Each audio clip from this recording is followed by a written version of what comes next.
16 फरवरी को प्रधानमंत्री नरेंद्र मोदी देश को 22वें एम्स की सौगात देंगे। सौगात भी कहीं और नहीं, हरियाणा के रेवाड़ी में माजरा गांव में शिलान्यास करेंगे। सुबह 11 बजे टाइम रखा गया है।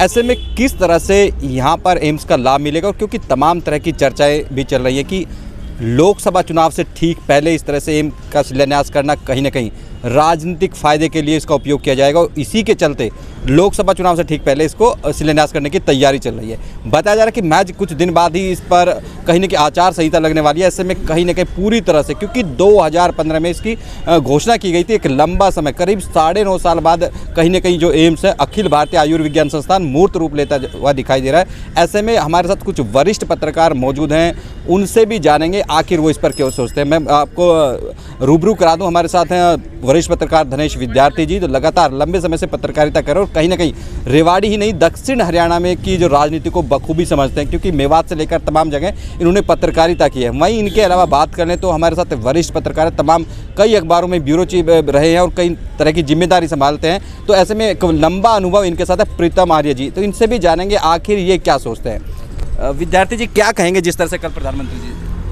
अमित जी, एक जो कार्यक्रम प्रस्तावित है बहुत उम्दा किस्म का कार्यक्रम है, महत्वाकांक्षी कार्यक्रम है, जिसमें प्रधानमंत्री जी का आना इस क्षेत्र के लिए एक बड़ी सौगात लेकर आ रहा है।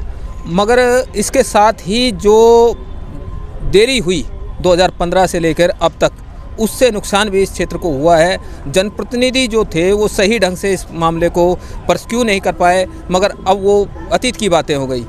लोगों को फ़ायदा होगा ये तो साफ जाहिर है। कितना बड़ा प्रोजेक्ट इस इलाके के लिए मानते हैं, क्योंकि तमाम तरह के दावे किए जा रहे हैं कि लोकसभा चुनाव में इसका लाभ पार्टी को मिलेगा और कहीं ना कहीं वाजिब भी है सवाल उठाना भी, क्योंकि मैच कुछ दिन बाद ही लोकसभा चुनाव के लिए आचार संहिता लगने वाली है। ऐसे में किस लिहाज से देखते हैं आप इसको? देखिए, ये तो आप सत्य कह रहे हैं कि इसका फ़ायदा जो है भारतीय जनता पार्टी लोकसभा चुनाव में उठाएगी, और उठाए भी क्यों ना, क्योंकि काम कर रहे हैं तो उठाएंगे भी। मगर जिस तरह से इन्होंने इसकी पृष्ठभूमि तैयार की है, तो उससे लगता है कि इसका फ़ायदा भारतीय जनता पार्टी को ही नहीं, जो सहकारिता मंत्री हैं डॉक्टर बनवारी लाल, उनको भी मिलेगा, और केंद्रीय जो राज्य मंत्री हैं राव इंद्रजीत सिंह, उनको भी मिलेगा। मगर उसके अलावा अगर यदि बात की जाए तो लोगों को भी फ़ायदा मिलने वाला है। यदि राजस्थान की बात की जाए या हरियाणा की बात की जाए या दूसरे ज़िलों की बात की जाए या दूसरे स्टेट की बात की जाए, तो उनको लोगों को कहीं ना कहीं फ़ायदा इससे मिलेगा, क्योंकि स्वास्थ्य सेवाएं जो है दक्षिण हरियाणा में स्वास्थ्य सेवाओं का वो हाल जो पहले जो था, सरकारी जो संस्थान है उन पे आज भी लोगों का विश्वास नहीं है स्वास्थ्य सुविधाओं के हिसाब से। हम रेवाड़ी के सेक्टर 5 स्थित शॉपिंग कॉम्प्लेक्स में बैठे और यहाँ पर बूटी टी स्टॉल पर चाय पर चर्चा चल रही है। हमारे साथ वरिष्ठ पत्रकार जैसे कि मैंने प्रीतम जी भी मौजूद हैं, उनसे जानेंगे आखिर वो किस तरह से सोचते हैं पूरे, क्योंकि 210 एकड़ पर माजरा गांव में एम्स प्रस्तावित है। 750 बेड का अस्पताल बनाया जाना, इसके अलावा ट्रॉमा सेंटर या फिर तमाम तरह की सुविधाएं, उच्च स्तरीय मेडिकल सर्विसेज यहाँ पर उपलब्ध होने वाली है, खासकर दक्षिण हरियाणा में। आखिर वो किस तरह से देखते हैं सर आप? देखिए, एम्स का यहाँ आना बहुत बड़ी बात है। दक्षिण हरियाणा के लोगों को इलाज के लिए यहाँ या तो दिल्ली जाना पड़ता था या फिर रोहतक या चंडीगढ़ जाना पड़ता था। स्वास्थ्य से संबंधित कोई भी बड़ा संस्थान यहाँ नहीं था। एम्स का यहाँ आना या इस क्षेत्र के लोगों के लिए बहुत बड़ी सौगात है। इससे न केवल रेवाड़ी महेंद्रगढ़ बल्कि राजस्थान के लोगों को भी काफ़ी लाभ मिलेगा। और बेशक देर से सही, अभी विद्यार्थी जी बता रहे थे कि देर से हुआ, देर से सही लेकिन हुआ, ये बहुत खुशी की बात है यहाँ के लोगों के लिए। देर से एक लंबा पीरियड, 9 साल एक बड़ा वक्त होता है। कहीं ना कहीं जब 2015 में घोषणा होती है, 2 चुनाव बीत जाते हैं इस दौरान, 2019 का लोकसभा विधानसभा चुनाव आता है, उसमें बजट पास करते हैं। कहीं ना कहीं वोट की फसल काटने के लिए इस तरह की चीज़ नहीं कि इतना लंबा इसको खिंचका, पहले हो सकता था। हाँ, ये तो सच बात है। देखो, कोई भी घोषणा हो, कोई भी शिलान्यास हो या कोई भी उद्घाटन हो, कोई भी सरकार वहाँ की हो, वो उसका लाभ तो लेना चाहती है। तो कहीं ना कहीं वोटों की राजनीति थी इसके पीछे, पर मैं तो ये कहता हूँ कि चलो जो भी कुछ हुआ ना, पर ये भी बहुत अच्छे टाइम पे हो रहा है। और इससे क्योंकि लोकसभा चुनाव बहुत नज़दीक है, जल्दी लोकसभा चुनाव की आचार संहिता लगने वाली है, तो इससे यहाँ भाजपा को बिल्कुल लाभ मिलेगा दक्षिण हरियाणा में। मैं तो कह रहा हूँ कि इससे ना यूँ समझो कि कांग्रेस अब ना जैसी हो जाएगी यहाँ। देखिए, इनका कहना है कि कांग्रेस ना जैसी हो जाएगी, लेकिन सवाल ये भी है कि 9.5 साल का कम समय नहीं होता। सरकार की मंशा ठीक थी तो पहले से क्यों नहीं किया गया अब दोबारा? क्योंकि 2019 लोकसभा चुनाव से पहले जिस तरह से संघर्ष समिति की ओर से प्रदर्शन किया गया, लगातार एक लंबा प्रदर्शन चला, तब जाकर कहीं ना कहीं सरकार दबाव में दिखाई गई और कहीं ना कहीं उसका रिजल्ट भी आता हुआ दिखाई दिया। और उसके बाद सरकार ने बजट, जो अंतरिम बजट पेश किया गया 2019 का, उसमें इसके लिए बजट रखा गया। ऐसे में कहीं ना कहीं लोकसभा चुनाव से ठीक पहले कितना वाजिब मानते हैं? क्योंकि अभी कहीं ना कहीं आचार संहिता लगने वाली है। विद्यार्थी से जानेंगे आखिर वो क्या कहते हैं। देखिए अमित जी, जो एम्स संघर्ष समिति है उसने एक लंबा संघर्ष किया, पहले संघर्ष किया, फिर दोबारा उनको धरने पे बैठना पड़ा।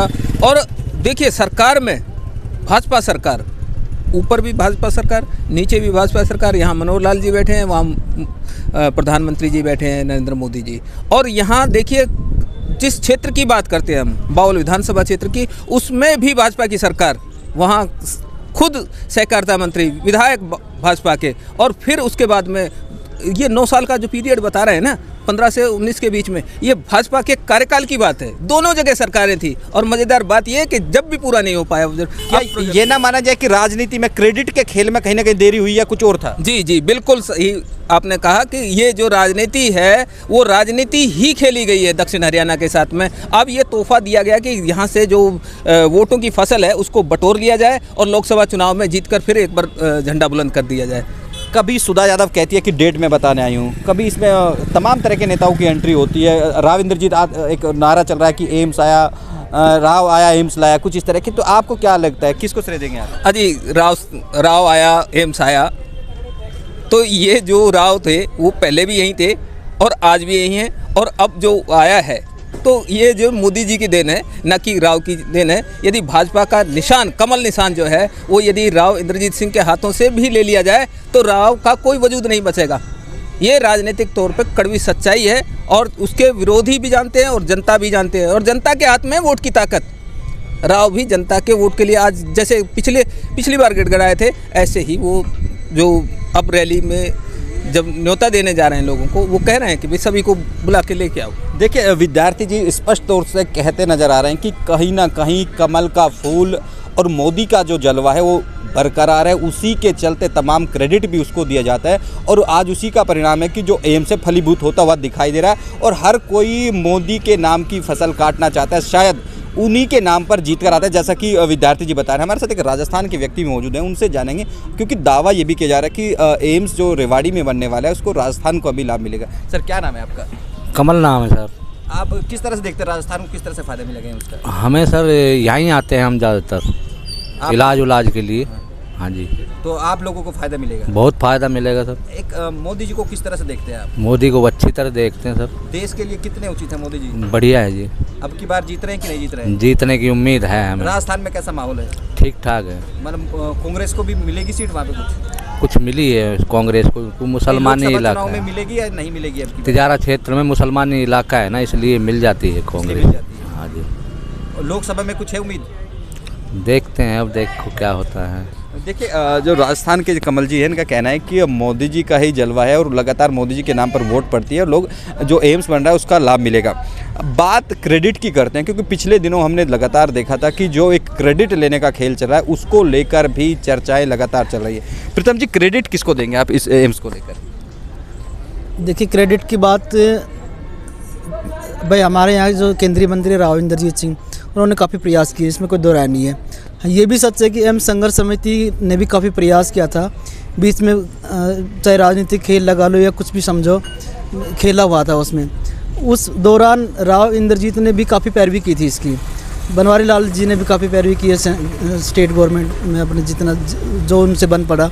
पर यहाँ मैं तो देखता हूँ कि केंद्रीय मंत्री राव इंद्रजीत के प्रयासों की वजह से ये सफल हो पाया है। नहीं, आप ये नहीं मानेंगे यदि मुख्यमंत्री जमीन खरीदने का ऐलान न करते 2019 विधानसभा चुनाव से पहले, क्या ये कहीं ना कहीं ये मिल पाता है एम्स? क्योंकि कहीं ना कहीं राज्य सरकार की ओर से, मुख्यमंत्री मनोहर लाल की ओर से पैरवी की गई होगी, तभी तो कहीं ना कहीं ये मिल पाया है।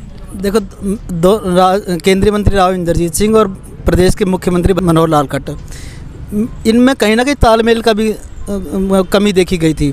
बीच में एक दूसरे पर आरोप प्रत्यारोप भी रहे। सीएम साहब ने कहा भी ज़बरदस्ती मेरे से अनाउंस करा ली, राव साहब ने कहा कि भाई ऐसा कुछ नहीं था, भाई सब कुछ सहमति से हुआ था। तो इनका खेल हुआ था इनमें आपस में, पर कुल मिला के ये था कि राव इंद्रजीत सिंह के प्रयासों के कारण ही संभव हो पाया था। अगर सरकार, प्रदेश सरकार अगर सही नीयत से काम करती ना उस समय, तो वो ज़मीन में अड़चन आई थी, कहीं वन विभाग ने अड़चन डाली थी, वो सब नहीं होती है। मैंने पिछले दिनों की बात करें, एक बार आप मुख्यमंत्री के बयान को एक बार कोट कर सकते हैं। जब 2018 में वो रेवाड़ी पहुंचे थे, उन्होंने इस तरह का बयान दिया था, लेकिन उसके बाद तो लगातार प्रदेश सरकार की ओर से, मुख्यमंत्री की ओर से पैरवी की गई थी।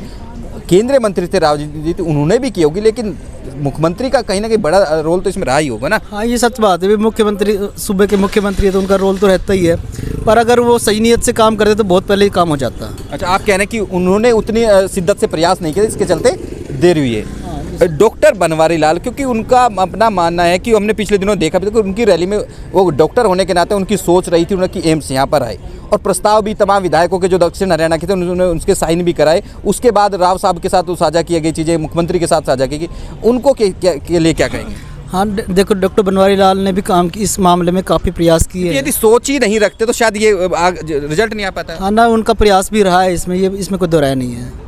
तो प्राथमिक सोच, और किस तरह से देखते हैं चुनाव में किस तरह का लाभ मिलेगा एम्स से? क्योंकि कहीं ना कहीं चुनाव से ठीक पहले शिलान्यास होना, कहीं ना कहीं सवाल तो ये भी है ना कि चुनाव का लाभ लेने के लिए एम्स आया, यूँ समझो कि दक्षिण हरियाणा में भाजपा आ गई पूरी तरीके से, ये सच बात है। लोकसभा और विधानसभा दोनों में फर्क पड़ेगा। हाँ, बहुत ज़्यादा फर्क पड़ेगा। कहीं ना कहीं कांग्रेस के लिए बड़ी दिक्कत होने वाली है। हाँ, कांग्रेस के लिए बड़ी दिक्कत होगी, इसमें कोई दो राय नहीं है, तो सच बात है। तो देखिए, वरिष्ठ पत्रकार प्रीतम जी का कहना है कि कांग्रेस के लिए बड़ी चुनौती है, क्योंकि जिस तरह से all India institute of medical science यानी एम्स दक्षिण हरियाणा को मिलेगा, कांग्रेस के लिए बड़ी चुनौती है। कहीं ना कहीं कांग्रेस का सफाया होता हुआ दिखाई देगा। विद्यार्थी जी, अब क्रेडिट की बात आती है तो डॉक्टर बनवारी लाल को किस तरह से देखते हैं आप? देखिए जी, अब इस जो एम्स है इसका लाभ तो मैं पहले ही बता चुका कि सभी को मिलेगा, चाहे वो केंद्रीय मंत्री राव इंद्रजीत सिंह जी हैं, या सहकारिता मंत्री डॉक्टर बनवारी लाल हैं, या मुख्यमंत्री जी। अब क्रेडिट लेने की जब तक बात आती है तो ये काम जो है ना, इनको मैं किसी को भी क्रेडिट नहीं दूंगा। मैं भारतीय जनता पार्टी को इसका बात का क्रेडिट दूंगा, जिसने सीधे तौर पे उस दक्षिण हरियाणा के लोगों को फ़ायदा पहुंचाने का काम किया है, जहां पीने के पानी तक की समस्या थी। अब जो ऐसी स्थिति है कि पिछले जो चुनाव में, लोकसभा चुनाव हो चाहे विधानसभा चुनाव हो, उस दौरान भी जो लोगों ने एक अलग नज़ारा देखा। बीजेपी में सिर फुटबॉल की स्थिति आ गई। नेता जो है वो आपस में लड़ते हुए दिखाई दिए। एक नेताजी तो छोड़ के निर्दलीय तक चुनाव उन्होंने लड़ दिया। तो मैं आपको वो चीज़ बता रहा हूँ कि अब वो, उनसे भी कुछ दिन पहले प्रेस कॉन्फ्रेंस हुई तो हमारी बात हुई, तो उनसे हमने सवाल किया कि केंद्रीय मंत्री जो राव इंद्रजीत सिंह है या आरती राव है जो उनकी बेटी है, अगर उनको लोकसभा में प्रत्याशी बना देती है भाजपा, तो क्या आपका रुख क्या होगा? तो उन्होंने कहा जिसके हाथ में कमल है मैं उनके साथ हूँ। तो यह स्पष्ट संदेश है कि भारतीय जनता पार्टी सुप्रीम है और ये नेता बिल्कुल गौण हो गए हैं, और जनता को भी ये बात समझनी होगी। बात आप भाजपा की है, लगातार जिस तरह से ज्वाइनिंग हो रही है भाजपा में के बाद, कहीं ना कहीं क्योंकि सवाल ये भी है कि राव के जो विरोधी है, तमाम जो राव विरोधी हैं वो भाजपा में लगातार शामिल हैं दक्षिण हरियाणा में, तो क्या राव के लिए चुनौती बढ़ने वाली है इस तरह की? कोई नहीं, ऐसी कोई चुनौती नहीं बढ़ेगी। राव को अब वो सेफ मूड में खेल रहे हैं, और भारतीय जनता पार्टी भी उन पे विश्वास जता सकती है, क्योंकि उनके विरोध में कोई ऐसा चेहरा दिखाई नहीं दे सकता जो इस सीट को निकाल ले। इसलिए भारतीय जनता पार्टी भी उनका विरोध नहीं लेना चाहेगी, और टिकट जब उनको मिलेगी तो ये सीट निश्चित तौर पे उनको मिलेगी। नहीं, जिस तरह से 2019 के विधानसभा चुनाव में लोग बागी हो गए थे, निर्दलीय चुनाव लड़े, क्या वही हालात 2024 में विधानसभा में देखने को मिलेगा? क्योंकि जब टिकट नहीं मिली, कोई भागेगा, कोई चुनाव लड़ेगा, क्या आपको नहीं लगता इस तरह के हालात होने वाले हैं? देखिए अमित जी, जो 2019 में जो परिस्थितियां थी वो कुछ अलग परिस्थितियां थी, और 2024 की जो परिस्थितियां हैं वो कुछ अलग परिस्थितियां हैं। सभी लोग अपने सुरक्षित ठिकाने देख रहे हैं, और उन ठिकानों पे वो पहुंच चुके हैं।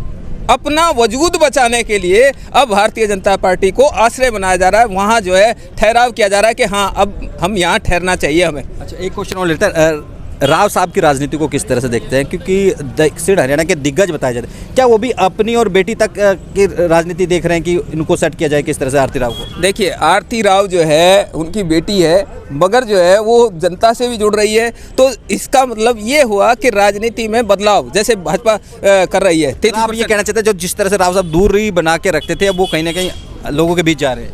नहीं, ये मैं नहीं कहूँगा। उनकी दूरियां, जो लोगों के बीच में जो दूरियां थी, वो आज भी यूं की यूं हैं। उनसे जो प्रेस है, प्रेस तक कड़वी सच्चाई है, प्रेस तक भी उनसे मिलने के लिए जो उनके निकटतम जो मीडिया को देखते हैं या अधिकारी हैं जो या उनसे बिल्कुल खास बनाए जाते हैं, उनसे लोगों से भी गिड़गिड़ाते हुए मैंने देखे हैं। और राव साहब ऐसे कन्नी काट जाते हैं प्रेस से भी कि आम तो कहीं ना कहीं ये मोदी की राजनीति का परिणाम माने कि राव को भी फील्ड में उतरना पड़ रहा है, बेटी को भी फील्ड में उतरना पड़ रहा है, राजाशाही से भूलनी पड़ रही है। देखिए, मैं आपको बता रहा हूं कि अस्तित्व बचाने की लड़ाई चल रही है इस समय। केवल लोकसभा में लोकसभा सीट कैसे जीती जाए, ये जंग है। इसके अलावा कुछ नहीं है। एम्स जो है लोगों को मिलना है, उसका फ़ायदा लोकसभा में भारतीय जनता पार्टी को मिलेगा, ये भी कड़वी सच्चाई है। और ये राव को भी मिलेगा, ये भी सच्चाई है। प्रीतम जी, लास्ट क्वेश्चन आपसे लेते हैं कि जिस तरह से बीजेपी में एक के बाद एक ज्वाइनिंग हो रही है, खासकर साउथ हरियाणा में राव विरोधी गुट तमाम इकट्ठा हो रहे हैं, क्या बीजेपी के लिए चुनौती है? क्या ही आने वाले समय रहा आसान होगा? ना, एक भाजपा में इस समय चुनौती से जैसी कोई बात नहीं है। यहाँ ये अनुशासित पार्टी है। नहीं, ये क्या ये लोग अपना वजूद बनाने के लिए आ रहे हैं, टिकट के लिए आ रहे हैं? क्योंकि तमाम टिकटार्थी लोग हैं ये। देखो, जब जिस पार्टी की अच्छी मतलब चढ़ती है ना, तो उसमें लोग आते जाते हैं रहते हैं ऐसे। तो अब आ रहे हैं जा रहे हैं, उससे कोई फ़र्क नहीं पड़ता है। लेकिन भाजपा में बस जो केंद्रीय नेतृत्व जो फैसला करता है ना, वही उसकी वही मान्य होता है। और यहाँ ऐसी कोई चीज़ नहीं है और चुनौती जैसी कोई बात ही नहीं है। अब तो मतलब पहले भी मोदी का जलवा था, और एम्स आने से ना दक्षिण हरियाणा में यूँ समझो कि बाहर से आ जाएगी अब तो। मतलब कि कांग्रेस का पूरी तरह सफाई हो जाएगा। हाँ, दक्षिण हरियाणा, न केवल दक्षिण हरियाणा बल्कि राजस्थान अलवर पास में जो सटा हुआ है, वहाँ भी इसका काफ़ी प्रभाव पड़ेगा। अंतिम क्वेश्चन ले लेते हैं, राव की राजनीति पर इससे क्या प्रभाव पड़ेगा? क्योंकि जिस तरह से राव कहीं ना कहीं दिग्गज बताए जाते हैं, वो अब राजाशाही छोड़कर लोगों के बीच जा रहे हैं, तो आप किस तरह से बदलाव देखते हैं? हाँ, देखो, समय के साथ साथ बदलाव तो आया है। पहले वो बहुत कम जाते थे लोगों के बीच, लेकिन अब वो जा रहे हैं। वो कहीं ना कहीं अपनी बेटी को भी सेट करना चाह रहे हैं। उनकी बेटी उनकी पूर्ति कर रही है, इसमें कोई दो राय नहीं है। और तो कहीं ना कहीं माने कि इर्द गिर्द बेटी को स्थापित करने के लिए राजनीति में उनका कहीं ना टारगेट सिमट कर रह गया है। हाँ, इस समय तो यही मान सकते हैं कि वो कहीं अपनी बेटी को सेट करना चाह रहे हैं। ये सच बात है। मतलब क्षेत्र का जो एक कहीं ना कहीं रुआब हुआ करता, उनके पिता दूसरे मुख्यमंत्री रहे हरियाणा के, क्या वो अब एक बेटी को स्थापित करने तक सिमट के सारी चीज़ें कहीं ना कहीं जो एक मुख्यमंत्री की बात होती थी तमाम, तो वो कहीं ना कहीं ना ऐसा नहीं है। आज भी दक्षिण हरियाणा की 10-12 सीटें हैं, उन पर उनका प्रभाव है। और वो अगर जीत नहीं सकते अपने दम पे, लेकिन नहीं तो वो अगले आदमी को हरा सकते हैं, इसमें कोई दो राय नहीं है। तो प्रभाव है अभी उनका। क्या भाजपा की मजबूरी है उनको साथ रखना, या उनकी मजबूरी है भाजपा के साथ रहना? उनकी मजबूरी है जी, भाजपा की मजबूरी भी है और वो राव इंद्रजीत की मजबूरी है। लेकिन आज के दिन में जब नरेंद्र मोदी का जलवा चरम पर है ना, तो भाजपा की इतनी मजबूरी नहीं थी जितनी राव इंद्रजीत की मजबूरी है। देखिए, तमाम हमारे साथ जो वरिष्ठ पत्रकार थे, तमाम अपना लंबा एक अनुभव समेटे हुए, उन्होंने किस तरह से एम्स से लेकर राव की राजनीति पर चर्चा की और बताया कि किस तरह से राव नहीं, राव की मजबूरी है भाजपा में रहना, और कहीं ना कहीं बेटी को स्थापित करने तक अब उनकी राजनीति सिमट कर रह गई है। आप किस तरह से देखते हैं कि राव की राजनीति और एम्स को लेकर? इस पर कमेंट जरूर कर अपनी राय जरूर बताएं।